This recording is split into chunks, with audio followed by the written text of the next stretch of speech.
Bom, como último tópico hoje, vamos agora ao item 63 do nosso material didático, na página 98. Maçonaria e protestantismo de mãos dadas. Tá bom? Eu começo comentando.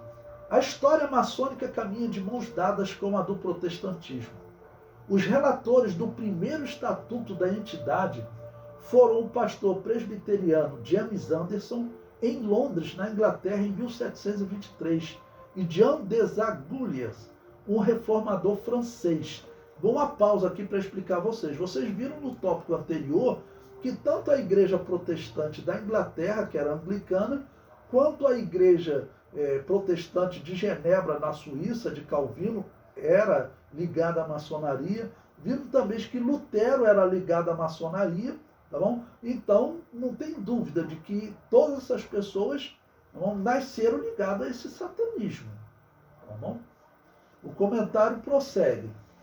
Todos os países chamados protestantes, Inglaterra, França e Estados Unidos, desenvolveram-se no ritmo da maçonaria. Os Estados Unidos da América possuem, inclusive, uma arquitetura e geografia determinadas pela maçonaria. Você pode procurar na internet, no YouTube, tem um documentário interessante, vários vídeos, documentário feito pelo canal History. O documentário é Segredos de Estado. E eles têm publicado os documentários completos falando da ligação da maçonaria com os Estados Unidos. Porque quem foi que fundou os Estados Unidos? Foram os protestantes. Foram os protestantes ingleses, chamados puritanos. Foram eles que vieram para os Estados Unidos. Eles também eram todos maçons. Foi a maçonaria que organizou os Estados Unidos. E a maçonaria, o que ela se gaba hoje? Ela fala, olha, vocês me criticam, mas fui eu que acabei com a perseguição a vocês anabatistas. Pior que isso é verdade, mas eu digo que ela terminou com essa perseguição por causa do ódio dela à Igreja Católica. Tá bom? A Revolução Francesa era um ódio tão grande à Igreja Católica e às igrejas protestantes por causa das guerras que eles organizaram. Desde a Reforma Protestante até 1800, irmãos, o mundo vai viver de guerras entre católicos e protestantes. Tá ok? Então, quando eles fazem a Revolução Francesa, eles proíbem qualquer tipo de perseguição por conta da religião. Mas eles estavam numa luta contra os católicos e os protestantes, e não a favor dos anabatistas. O mesmo acontece nos Estados Unidos. Se lá na Revolução Francesa eles botaram como lei ninguém poderá ser molestado por sua fé, a independência dos Estados Unidos foi apoiada pela França. E é só você pesquisar pela maçonaria francesa.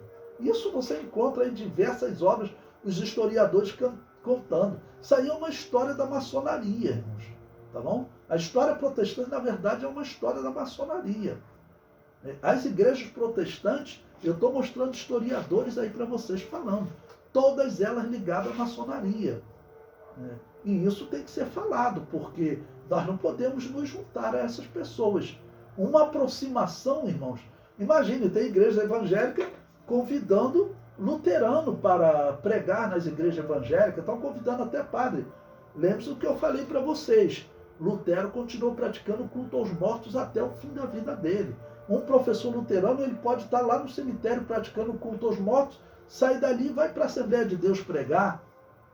É claro que essa igreja vai ter um prejuízo espiritual tremendo, né? Bom, eu cito aí agora para vocês o outro historiador, Barroso. Vocês vão ver o livro completo dele lá, tá aí no rodapé, História Secreta do Brasil, tá bom? E ele vai falar um pouquinho sobre maçonaria, tá bom? E o judaísmo e outras coisas, tá bom?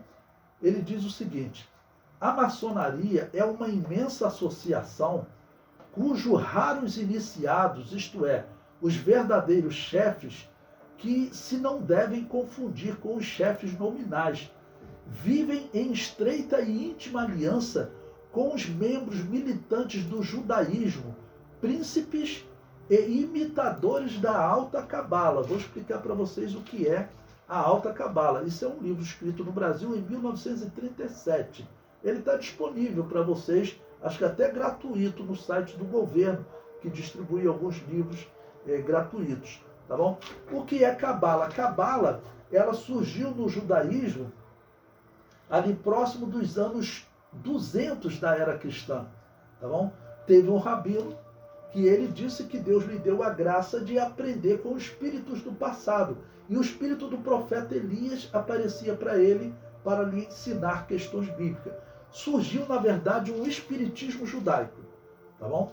Essa cabala, ela se junta nos anos 1800, um pouquinho à frente do que nós vamos estudar, ela se junta a um movimento chamado Hassidismo, que foi outro rabino, agora chamado Baal Shem Tov, é o nome do herege, tá bom? Que ele diz também que Deus lhe deu a graça de aprender com os espíritos do passado. E ele disse que o espírito do profeta Aías, que é citado lá no livro de Reis, nos dias de Salomão, disse que esse espírito aparecia para ele para lhe ensinar a Bíblia. Irmãos, esse é um espiritismo judaico. Se você quiser procurar na internet, você vai encontrar um livro que o título dele é Espiritismo Judaico. Esse espiritismo judaico, cabala e hassidismo, ele está dominando a religião judaica. Aqueles judeus ortodoxos que aparecem todo de preto, balançando para frente e para trás, eles são normalmente cabalistas e hassidistas. Eles são espíritas, tá bom?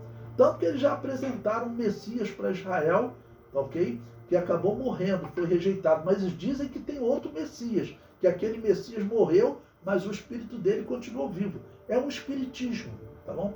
Então a maçonaria, ela é ligada com esse espiritismo judaico. Aqui, irmãos, vamos para uma questão escatológica. O anticristo, ele será judeu? Muito provavelmente sim. Eu considero que ele será judeu, tá ok? Segundo a profecia de Daniel, das 70 semanas, diz que ele será, o povo dele seria o povo que destruiria Jerusalém. No caso, os romanos no ano 70. Tá ok? Aconteceu. Então, eu digo que esse príncipe, ele será judeu, mas provavelmente ou um judeu romano. Não é impossível que seja o Papa. Esse Papa, ele é muito estranho. Tá bom? Um Papa que diga que Deus não existe, isso aí era para os católicos do mundo todo. Se eles tivessem pelo menos a doutrina católica, eles tinham que fazer o impeachment desse Papa. Mas qual é o problema?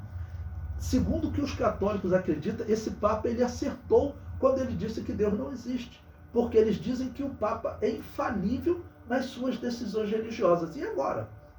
Esse homem que falou também que ateu vai para o céu. Como é que os católicos vão responder isso? Então, a religião católica, com esse Papa, nós podemos dizer que nem católica ela é mais. Porque a religião católica, pelo menos, ela quer firmar na pessoa de um Deus. Que é necessário crer que ele existe e que é galardoador dos que o buscam. Então, esse homem nem católico é. Isso aí citando um dos exemplos das aberrações que ele falou. Que a morte de Jesus na cruz, ele falou, é a história do fracasso de Deus. Que negócio é esse? Ele falou isso. Eu ouvi que algumas pessoas ficaram escrevendo, alguns negando. Não, mas ele falou isso.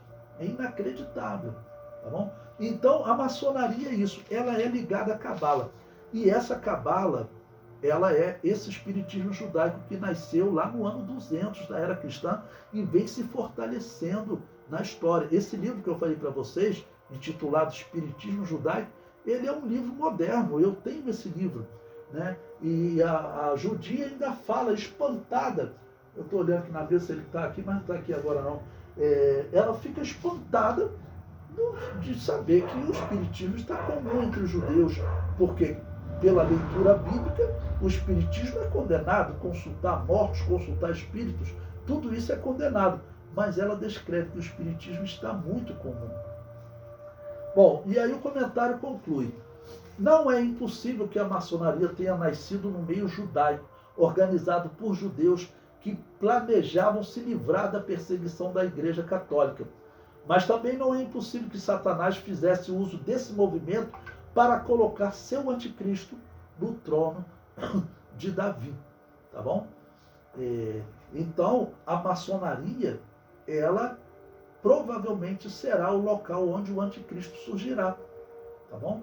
onde o anticristo surgirá. Por quê?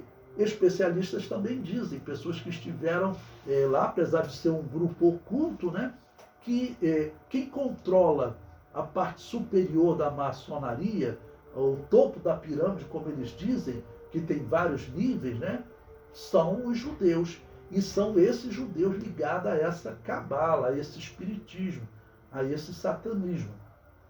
Então, quando eu vejo os protestantes, esses historiadores descrevendo protestantes ligados, organizando até estatuto, criando novos ritos dentro da maçonaria, e quando eu vejo a igreja luterana hoje dizendo que o luterano pode ser também maçom, olha, eu digo que nós estamos diante de seitas, né? As igrejas protestantes são seitas. Nós não temos outra coisa para falar sobre ela. Se eu não falar isso, eu vou me sentir como um covarde, assim como Deus falava dos profetas que se calavam no Antigo Testamento, dizendo que tinha vergonha deles. Nós podemos ser tirados do mundo a qualquer momento, pelo arrebatamento, e o número de pessoas que serão enganadas e ficarão aí, ele pode aumentar ou diminuir de acordo com o que a igreja prega. Tá bom? Então, por isso, é necessário falar. É necessário falar porque nós estamos defendendo o cristianismo. Os jovens vão para a escola do 2º grau, faculdade, e dizem que o cristianismo organizou essas guerras. Então, nós temos que dizer para esse jovem, quando você ouvir isso, saiba que isso não é verdade. Havia um verdadeiro cristianismo que não estava envolvido com essas políticas, com essas guerras, só que ele tinha que viver escondido, no campo, não podia nem viver nas cidades, porque eles eram mortos por esses aí que você está chamando de cristão, que são os católicos e protestantes, mas que não são cristãos. Tá bom? Eu tenho que falar isso abertamente, até para que no dia do juízo final, se um protestante com um batismo inválido chegar lá e eu e você estivermos sentados lá no dia do juízo final para julgar com Jesus, ele poderá até falar, olha, esse não vai justificar, mas vai dizer, olha, esse homem aí dizia que Lutero era homem de Deus, que Calvino era homem de Deus. Bom, para mim não vai poder falar isso, porque o que a Assembleia de Deus sempre pregou, o que eu aprendi no seminário pentecostal, tá bom? Inclusive o pastor Lourenço Ouço, fundador e diretor e professor do seminário que eu estudei, ele dizia para nós, vou citar um exemplo para vocês, minha esposa, eu para ganhá-la para Jesus foi um sufoco, mas eu falei com ela, eu só casaria com ela se ela abandonasse o culto aos mortos, se ela saísse da igreja luterana e viesse para a nossa igreja. Aí ela saiu da igreja luterana, se converteu, ela era nossa professora de música, então ele falava, olha, ela abandonou o culto aos mortos e veio servir a Jesus. Né? Então, mostrando como exemplo que nós não somos protestantes. Ok?